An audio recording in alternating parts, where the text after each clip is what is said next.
São Paulo, na sua carta a Timóteo, ele diz que a palavra de Deus ela é útil para corrigir, para instruir, para ensinar, para nos dirigir toda a nossa vida. Vamos fazer esta experiência hoje no livro do Atos dos Apóstolos, capítulo 15, versículos de 22 a 41. Caneta e papel na mão, está começando a Bíblia no meu dia a dia.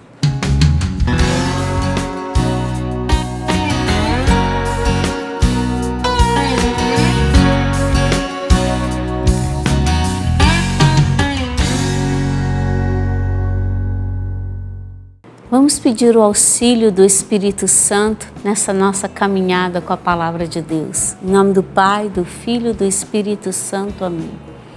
Espírito Santo, Tu que és a luz de Deus, és invocado assim. Nós te pedimos hoje, ilumina-nos com a Palavra de Deus. Ilumina o nosso coração, ilumina a nossa mente, para que possamos, penetrando na Palavra, saber a direção, o ensino, a correção, aquilo que o Senhor quer fazer em nós. Espírito Santo, vem, ilumina-nos para que possamos conhecer a vontade de Deus, porque a vontade de Deus é o bem mais precioso para a nossa vida. Socorrei-nos, ó Espírito de Deus. Em nome do Pai, do Filho e do Espírito Santo. Amém. Então os apóstolos e os anciãos, de acordo com toda a igreja, resolveram escolher alguns dentre eles para mandá-los a Antioquia com Paulo e Barnabé. Escolheram Judas, chamado Barsabás, e Silas, ambos muito respeitados pelos irmãos.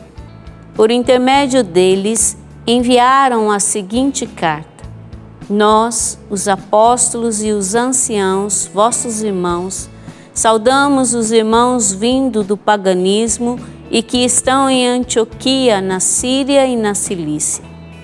Ficamos sabendo que alguns dos nossos causaram perturbações com palavras que transtornaram vosso espírito, mas eles não foram enviados por nós.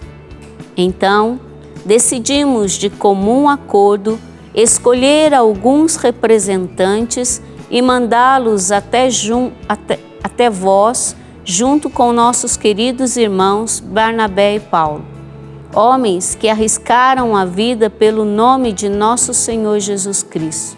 Por isso, estamos enviando Judas e Silas, que pessoalmente vos transmitirão a mesma mensagem. Pois decidimos, o Espírito Santo e nós, não vos impor nenhum fardo além destas coisas indispensáveis: abster-se de carnes sacrificadas aos ídolos do sangue, da carne de animais sufocados e das uniões ilícitas. Fareis bem se evitardes estas coisas. Saudações. Nós temos uma ordem aqui, no versículo 29, abster-se de carne sacrificada aos ídolos do sangue, da carne dos animais sufocados e das uniões ilícitas. Uma ordem dada naquela reunião feita pelos apóstolos com Paulo e Barnabé. Denis, o que significa para estes novos cristãos as decisões tomadas pelos apóstolos? Significou a certeza de que foram inseridos no povo de Deus através da fé em nosso Senhor Jesus Cristo.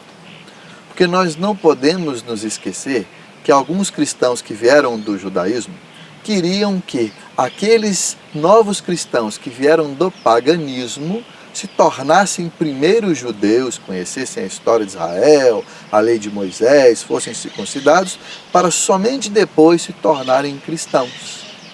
E aí os apóstolos fazem uma reunião, como já vimos no estudo anterior, e decidem que não, isso não era necessário.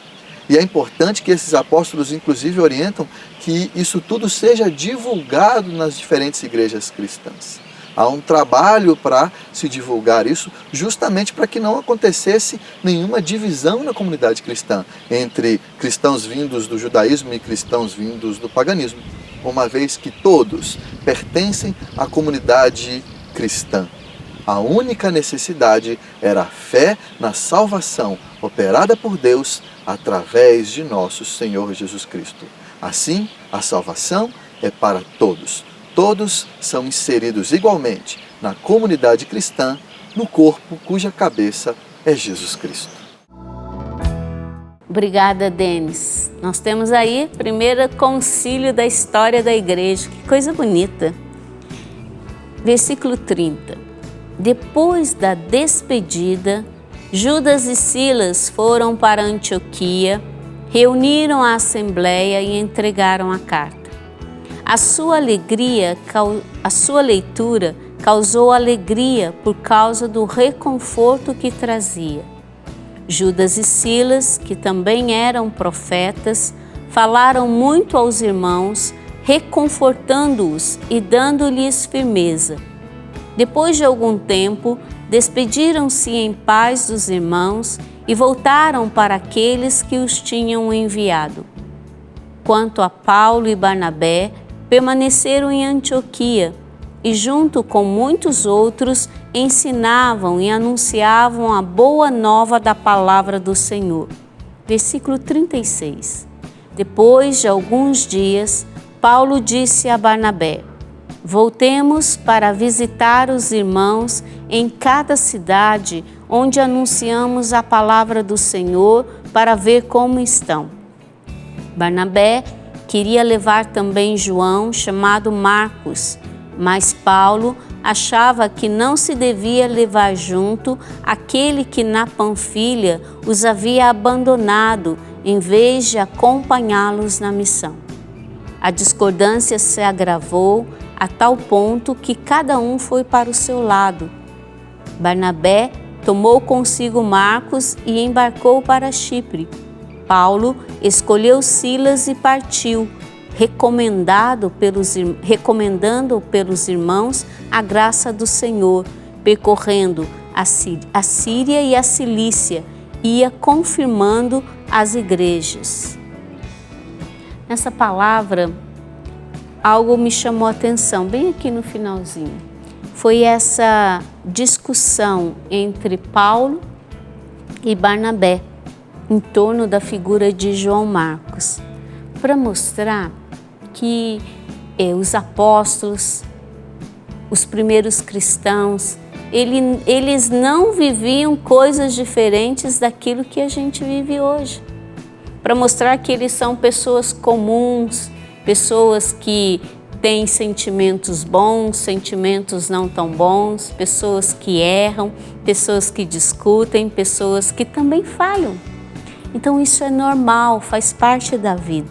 Mas que bonito! Essa leitura hoje, ela ensina um caminho diante dessas dificuldades humanas que nós apresentamos, que é o diálogo.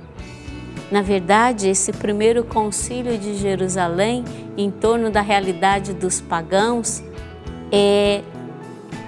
nos ensinou que o diálogo é o melhor caminho para enfrentar as adversidades nos nossos relacionamentos humanos. A gente não pode ter medo de dialogar com aqueles que nós amamos e com aqueles com os quais nós vamos nos encontrando na vida. No reino de Deus é assim. Na Canção Nova, a gente tem um princípio, né? Partilha e transparência são realidades chaves na construção da vida fraterna. Na minha casa, no meu trabalho, onde quer que eu vá, a gente vive em comunidade.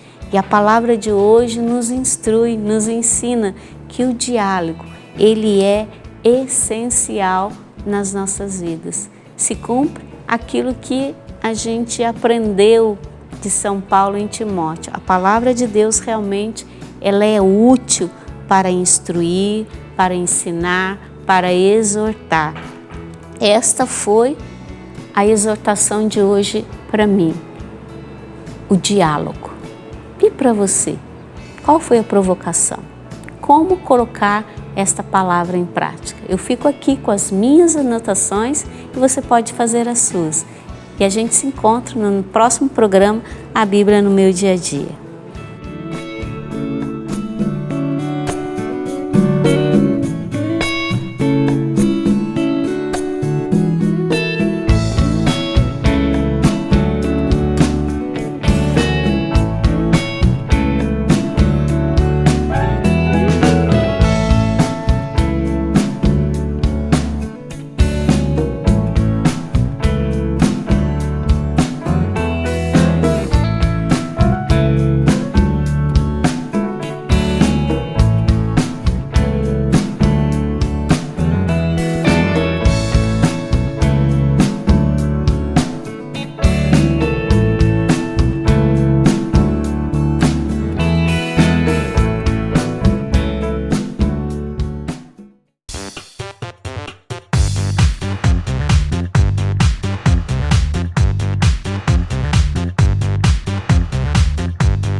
CançãoNovaPlay.com. Assine já!